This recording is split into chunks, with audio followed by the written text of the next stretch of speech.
Hey there everyone, and welcome back to Cowboy Survival. I'm Richard, and what we're going to do in this video is take a look at the fire kit that I carry in each one of my backpacks. They're almost identical from backpack to backpack. I kind of know what's in each one and how they are all put together, but you may differ a little bit in how you put your fire kit together. You might have different things in there. You might want to tell me to take some things out. You might not like the kind of things I put in here or the way I've got it organized. In any case, it'll make an interesting discussion down in the comments section. So remember, when you get to the end of this video, if you like it, click the like button, hit the subscribe button, and hit that notification bell so that when we issue new videos, you'll be sure to be alerted to them. In the meantime, let's just get into my fire kit. So I think everybody should carry a fire kit in their backpack. This is a kit that's going to contain all the major things that you are going to need to start a fire. And it's going to have several different kinds of fire starting tools in it. Now, this is in addition to most of us carrying an EDC lighter in our pocket. So this would be to supplement whatever that is in our pocket. So I've got this, it's a little pouch. I don't even know where I got it. I just got it off the internet, a little zipper up pouch. It's got two compartments in it. It's got a place on the front where I can put stuff. I put a little bit of paracord in there. I don't know why, but I did. But the main stuff is going to be inside. This is also set up, it can be set up attached to a backpack. It could also be put on your belt. If you had, particularly if you had a regular belt, or if you just had like some kind of a tactical belt that you wanted to put this on, you could do it. But it's not a nice pouch that you can put on your belt and carry with you anywhere you go. So if you had to take a smaller version of your stuff with you, your fire kit's one of the main things you're going to want to take. So what do I have in my fire kit? So I'll take these out, and not only will I show them to you, but to the extent that it's practical, I'll also demonstrate some of them for you. So the first thing we have is this pouch on the back. Now this pouch has got several things in it. I'm going to have some UCO, these little fire starters that UCO sells. They're really nice. They burn a long time, and these are stormproof matches, Sweetfire matches. They're really nice, and we'll take out and demonstrate those. I also going to carry a few fire plugs, and I keep those in a little baggie to keep them dry. And then also in this section, I'm going to have a little tin, and this tin is going to have in it the homemade fire starters that you've seen me use many times before, and I will show you how well these things work as well. So these are really great. I like to keep these. I burn so many of them, I have to make these things all the time because I use them to start a lot of fires. Now, in addition, what I've got in the other section is I've got some other items. So in this section, I've got a tin that has in the tin some, it's got some charcloth in the tin. And you've seen me make this. I've done a video on how to make this charcloth. But I keep the tin because if I needed to make additional charcloth, I could if I have this with me. And that's always going to be a great thing to start a fire with. Now, in addition, well, I dropped it on the ground here, I carry a ferro rod. It's kind of a large ferro rod, but I really like this ferro rod. It's got lots and lots of ability to make sparks, scrape some of the coating off of it, and it makes really nice sparks. So I carry a ferro rod in here with me as well. In addition, in this fire kit, I have a lighter that is wrapped in duct tape. So the duct tape also serves as an additional like tinder. If I wanted to start fire, I can light that duct tape and it will light very easily along with that lighter. And then the last thing I've got is I've got a Fresnel lens. I don't know if it's Fresnel or Fresnel, whatever. So as a last resort, if I couldn't get a fire started any other way, I might be able to get a fire started with my Fresnel lens. So I keep one of those in here. These are really cheap. You can get these on Amazon. They come in packs of 3. It's a little flexible item here, and you just pull it out. And of course, you've got the Fresnel lens there for you.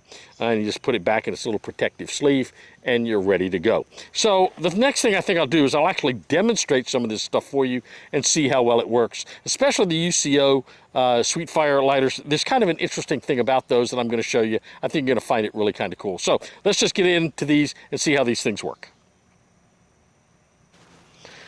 So the first thing I want to demonstrate is these fire plugs. These are really kind of cool. I find them sometimes a little hard to use because they're very, very hard and you got to break them up. But basically just sort of move it across like this, twist it a bunch, and you're going to start to expose the fibers in this thing.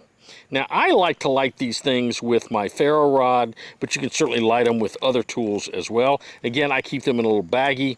I only carry about 3 of them with me because I have other fire starting tools as well. And so when I take this thing, I'll take out my knife, and if I can get to it. So I'll take out my knife, and I'll take it and I'll bust this up a little bit. And sometimes I cut it. So sometimes you can cut this thing open, and when you do that, it's going to expose those fibers even more, and you can get those fibers exposed really, really nicely. And the more you expose the fibers, the more likely it's going to be to take a spark. And so you just get those fibers exposed really, really well. Then what I'm going to do is I'll put that knife down there for now. I'm going to take my ferro rod, and with those fibers exposed, I can simply take this ferro rod and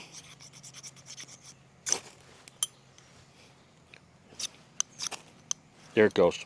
Second spark, lights right up, and that's going to burn for probably about 4 or 5 minutes. And once it gets going, it's going to start any kind of tinder that I put on it. It's going to be a really, really great way to start a fire. So the fire plugs that you can buy are nice. You have to pay for those, though. They're kind of hard to make yourself. A lot of people really like them. They stay nice and compact together. And like I said, once you light them, they are going to burn for a good long while. So the next thing I want to do is I want to show you how my own fire starters work. I've demonstrated these before, but I really like demonstrating them because they light so well. So we'll do one of those as well.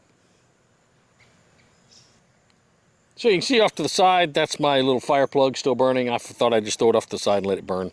Now, the next thing I want to show you is my little homemade fire starters. These are really great. I'll put the link to the video down in the description below. These are easy. If you haven't made any of these before, you really ought to try to make some. It's a great sense of satisfaction when you make these things yourself. Now, when I make them, I always put a piece of paper towel between them because otherwise, when they get soft, they're going to stick together. And I buy these tins. You get a whole collection of these tins off of Amazon. They're really nice. And so I just buy those and I keep them. I can fit about 6 fire starters in that little tin. So the way you take this, the way you use it, you simply work it back and forth and you break it open. And when you break it open, tear it a little bit. And again, anytime you can expose these fibers, this is nothing more than the little cotton rounds that you find at the grocery store for makeup removal. And I take that and I melt some paraffin, and add to the paraffin, I add some lamp oil. Now, some people will add lighter fluid. I don't like lighter fluid because lighter fluid is much more explosive in nature than lamp oil is, and the lamp oil works just fine. I don't feel like I have to have the explosiveness of the lamp oil or the lighter fluid. The lamp oil works just fine for me, and I just think it's safer to keep around. So I've got my ferro rod, and I just take this, and I just take my rod, and look at that, lights right up. So both this and the fire plug light up really, really quickly. This thing will burn a little hotter than the fire plug will. It'll burn for just about as long. I've never had a problem with these. Every single time I've wanted to start a fire with one of these things, I've been able to. These are the most successful fire starters I have ever used, bar none. And I've used them in the rain, I've used them in the snow, I've used them just in dry like this. And these things burn really, really well and create a absolutely wonderful, wonderful way to start your fire. So next, let's try my third way to start a fire, and that is with my Charcloth. This is cloth I made by taking a washcloth that I bought at Dollar Tree, a $1 washcloth. And what I did is I charred it, and I rolled it up in a roll, cut off about a 1-inch by about 3-inch piece of it. I rolled it up and tied it off and charred it, and I got a really nice char roll out of this. Now, this is a little bit better than just a flat piece of Charcloth, though you could take a piece of this and just use this as, just as bare cloth, as I'm going to show you. And the idea with Charcloth is not to get a whole lot of flame, but to create an ember that you can blow and then ignite a bundle. So, let's get it over here. Okay, you can see how that's glowing red. There's your That's your ember that you can then blow and heat up your tinder, whether it's grass or cedar bark, which I've used before, or something like that. That will burn into a flame, like that bundle, that nest, that tinder bundle, into a flame, and it's really great. So let me show you again. Get that off to the side. Here's my roll. Now the roll will stay hot a lot longer, so I can take this and I can get the ember on it. Okay, it's got a couple embers on it now, and I can blow these. And you can see as I blow these, it gets, whoops, you can see I've lit that. There's an ember, and I can blow on this, and you can see how hot that's getting. You don't want to blow too hard. One of the mistakes I made when I first doing this is blowing way too hard. You don't have to blow hard.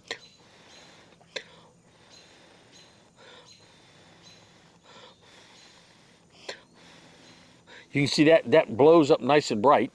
We'll try that again. This is my tinder bundle, and so I lit it with the ferro rod. Now all I have to do is blow on it.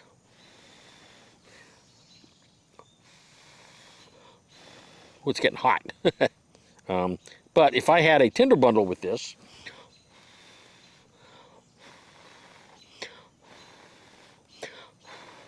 I could blow that into a really nice flame. Get that tinder bundle burning really, really nicely with the embers from that charcloth, that roll of charcloth. Now again, you may not need that much, but I find this makes it much hotter. And even though you can't see the ember here, watch this when I blow on it. And I'm not blowing hard, I'm just blowing lightly. And you can see the smoke coming off of that. That would start a tinder bundle. So that's a really great way to start a fire with your charcloth roll that I use. And I find this to be the most effective. I've tried just a flat piece of cloth. I don't think it burns long enough or hot enough. I've tried rope. Some people really like the rope. I haven't ever been able to get the rope to work for me. I guess I overcook it, because when I try to char the rope, it comes out brittle instead of supple and movable like this does. But this will burn for a long time. I can carry this ember with me for a distance, so I can do it like in one place and carry it, 100 yards or so. You can see how that does. You see how that's really glowing nicely, right? And that's a really, really great tool for starting a fire. So if you've never done charcloth before, make yourself some. I got a video on that. I'll link that down at the bottom. It's a great way to start a fire. So you should always have some charcloth with you, and also have a small canister so you can make additional charcloth if you needed to. The last thing I want to show you is these UCO storm-proof Sweetfire matches that you can get from UCO. I bought these off of Amazon. These are really interesting. They're made out of sugarcane and biodegradable material. They have a nice striker on them. They're pretty hefty. They come in a little plastic bag like this. I put them in that plastic bag and then put that bag inside a little Ziploc baggie, again, just to keep them dry. Though these things are interesting, because if it's raining, these are great fire starters because they will burn even in a light rain. They won't necessarily burn in a real heavy rain, but they will burn in a light rain. So I think that's one of those things that, you kind of want to keep with you. Now, the traditional way to do these is to strike them on something, and like on a striker board or something, and light them. But here's what's interesting about these. So let me get my knife again. And what's interesting is I can take some of this stuff, I can shave some of it off.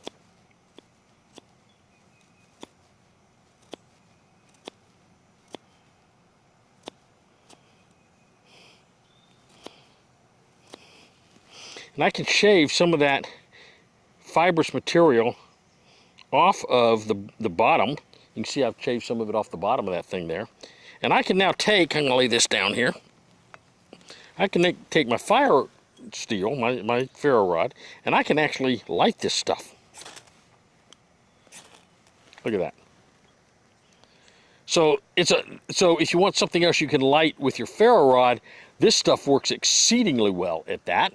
And you don't have to use the whole match. You can use just a little bitty part of it like this. I just took a little bitty part off the bottom of this thing, and yet it's burning and it burns. I think you can start a fire with this just fine. And if I scraped off more, I could even do a better fire. Now this will burn, this whole match will burn for about 7 minutes. That's remarkable. And I'm going to show you something else here in a minute if you need something a little bit more combustible. So still using this match that I've got here, I'm going to take some of this stuff off of the end of this.